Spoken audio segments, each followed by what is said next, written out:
मध्य प्रदेश में लोकसभा चुनाव में कांग्रेस की करारी हार के बाद एक बार फिर अंदरूनी विरोध सामने आने लगा है।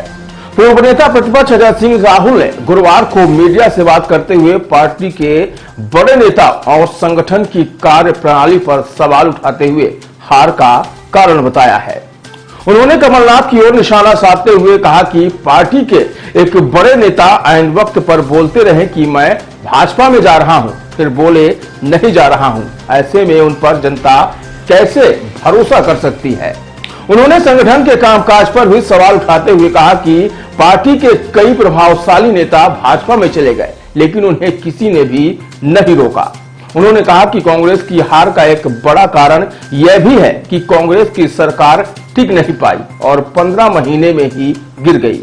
उन्होंने कहा संकट के समय कांग्रेस छोड़कर जाने वाले नेताओं की वापसी होनी ही नहीं चाहिए, चाहे वह कितना भी बड़ा नेता क्यों ना हो। में परिणाम आए हैं पूरे देश के अलग हैं, और जैसे मध्य प्रदेश क्या मानते हैं इसको?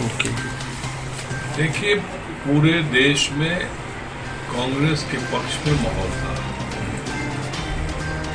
कम संख्या में सीटें जीती, लेकिन जो मोदी जी का एक जलवा था वो तो समाप्त हो गया। दुर्भाग्य से मध्य प्रदेश में उसको देखने को हम लोग तरस गए और उस तरह के नतीजे नहीं आए। क्या कारण मानते हैं?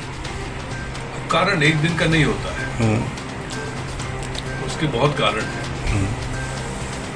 सरकार न टिकना एक कारण है, 15 महीने में चुनी हुई सरकार गिरना, उसके बाद बहुत सारे प्रभावशाली कांग्रेस के नेता भारतीय जनता पार्टी में जाना, उनको किसी ने रोका नहीं, कारण है।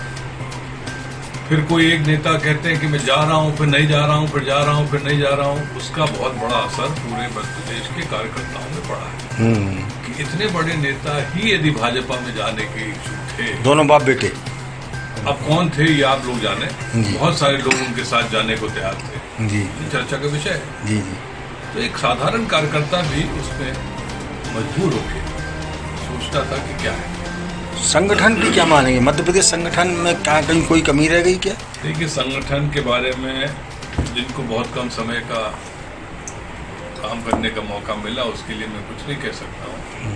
उन्होंने कोशिश जरूर की होगी, लेकिन मध्य प्रदेश के लिए Akhil Bharatiya Congress committee high command कुछ समय बाद समीक्षा करे और यहाँ पर किस रणनीति के तहत आगे चलना है, क्योंकि हम सब चाहते हैं कि अगला चुनाव जब भी होगा उसमें मध्य प्रदेश में कांग्रेस की सरकार बने और ये 29-0 वाला मामला खत्म किया जाए। जो संगठन में फेरबदल होता है, अगर परिणाम अच्छे नहीं आए तो आप क्या लगता है कि जैसे संगठन में फेरबदल होना चाहिए? परिणाम ठीक नहीं आया अभी। देखिए, ये तो केंद्र हाईकमांड तय करेगा कि चेंज करे ना करे, लेकिन जिम्मेदारी तो लेनी पड़ती है। आप सीनियर लीडर होने के नाते आप क्या कहेंगे? भाई, मैं नेता प्रतिपक्ष था, सरकार नहीं बनी 2013 में, मुझसे कहा गया कि आप फेल हो गए, तो इस्तीफा दे दिया था। जी। आगे आने वाले समय भी लोगों को सोचना पड़ेगा। धन्यवाद। सर एक सब आखिरी सवाल, 2 रिकॉर्ड भी मध्य प्रदेश में बने हैं। सबसे ज़्यादा कार्यकर्ता कांग्रेस से बीजेपी में गए और दूसरा 29 की 29 हार गए। मैंने पहले कह दिया कि बहुत दुर्भाग्य है जी कि कांग्रेस में इस तरह की हार कभी नहीं होती। मेरे पिताजी के समय मध्य प्रदेश छत्तीसगढ़ की 40 की 40 लोकसभा सीटें आई थी। हाँ, आज दुर्भाग्य है कि हम लोग ये समय आ गया कि 29 की 29 और 11 में वहाँ मान ली जाए तो 10 वहाँ भी चली गई, एक ही बचे चरणदास महंत जी की वाइफ, नहीं तो 29 सीटें भाजपा के खाते में। ये दुर्भाग्य है। सर, आपके 2013 में जब हारे थे तो आपने नेता प्रतिपक्ष पद से इस्तीफा दिया था, अब जो हार हुई है इस पर भी इस्तीफा होना चाहिए?